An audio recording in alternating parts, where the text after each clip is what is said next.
Bonjour à tous. Et si on tombait en panne de batterie? Vous savez que j'aime bien acquérir du petit matériel qui peut me dépanner en cas de problème. Effectivement, je suis partie des personnes qui préfèrent avoir son argent dans du petit matériel qui sert à faire de la lumière et plein de choses, dans des boîtes de conserve, dans de l'eau, plutôt qu'à la banque. Certaines choses que j'achète, je m'en sers quasiment jamais. Voilà, c'est un choix, c'est mon choix. Mais récemment, j'ai eu une panne de batterie. Et je peux vous dire que la panne de batterie, elle arrive toujours au moment où, où il faudrait pas, quoi. Elle n'arrive pas quand on est à côté d'un garage. Elle arrive à 6 h du matin ou à 4 h du matin quand on embauche du matin. Ou elle arrive sur le parking du boulot, enfin bref. Et moi forcément elle est arrivée pile poil quand je devais emmener mes filles à l'école.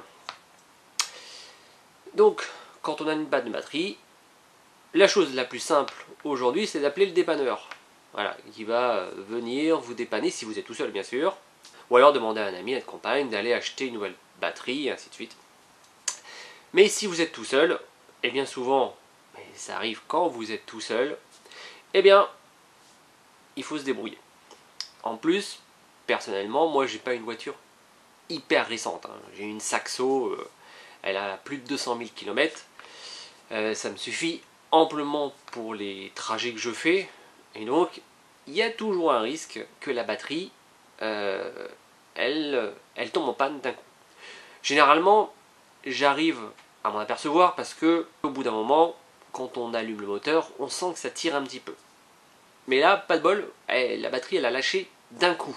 Bref, il y a quelques années, j'avais acheté cet équipement. Alors, entre parenthèses, je fais aucune pub, je ne touche rien là-dessus, c'est vraiment pour vous montrer, et en même temps, celui-ci il n'existe plus. Voilà, il y en a plein d'autres, mais celui-ci il n'existe plus. Donc comme ça c'est clair, je ne fais pas de la vente de matériel. Je vous montre juste les outils que j'ai pour m'éviter les problèmes. Du coup, j'avais acheté ce petit matériel-là, qui est un booster de batterie, ça doit s'appeler comme ça, qui est dans ma voiture depuis début 2021, que je sors tous les 2 mois pour le recharger. Alors 2-3 mois, des fois j'oublie un peu. Et c'est ce petit appareil-là qui m'a beaucoup aidé. Alors j'allais dire sauver la vie, non, ça m'a permis de redémarrer mon moteur, d'aller jusqu'au supermarché le plus près et d'acheter une nouvelle batterie. J'aurais pu aussi rentrer chez moi et puis la recharger, mais bon, vu qu'elle avait déjà 8 ans, je préférais investir dans une nouvelle batterie. Bref, c'est pas vraiment le sujet. Donc ce petit appareil, j'en suis complètement satisfait. Je l'avais jamais testé, mais grâce à ça, j'ai redémarré nickel. Alors, je vous le présente vite. 2500 ampères. Il permet également de recharger les portables. Et ça, c'est plutôt bien parce qu'avec 2500 ampères, je ne sais pas combien de fois on peut recharger les batteries, mais on est plutôt assez serein. Donc, c'est livré avec un kit, forcément, les pinces croco qu'on branche dessus. Il y a une petite lumière ici que j'ai jamais utilisée, je ne sais même pas comment on l'utilise.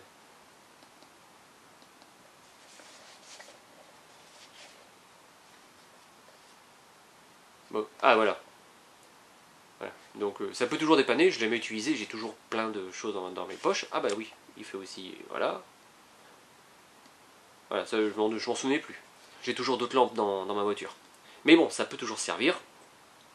On peut le recharger avec les 2 types d'USB, on va dire l'ancien USB et puis le type C. Voilà. Et c'est déjà pas mal.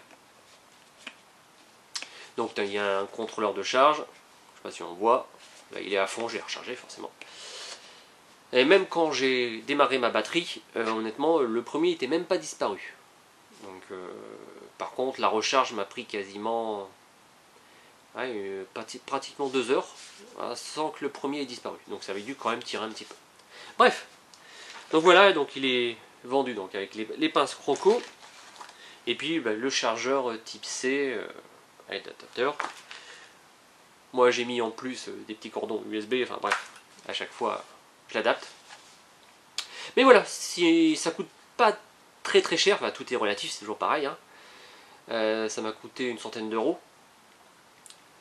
Voilà, je l'investis, ça m'a servi une fois depuis que je l'ai, mais honnêtement, j'en suis hyper content et je l'aurais pas eu, j'aurais dû soit marcher, appeler le dépanneur, appeler un ami, mon fils sera arrivé en retard au bus, alors voilà, il a fallu que je trouve quelqu'un pour l'emmener directement à l'école, enfin bref, tout un micmac. Avec ça, on démarre, on fait ce qu'on a à faire tant qu'on n'atteint pas la batterie, on va au garage ou dans un supermarché si on sait réparer tout seul, on change sa batterie et c'est fini.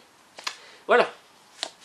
Petit ustensile, j'avais pas prévu de faire la vidéo aujourd'hui, mais vu que ça m'a servi, je me dis que ça peut servir à d'autres, les amis, pour cette petite vidéo qui j'espère vous sera utile.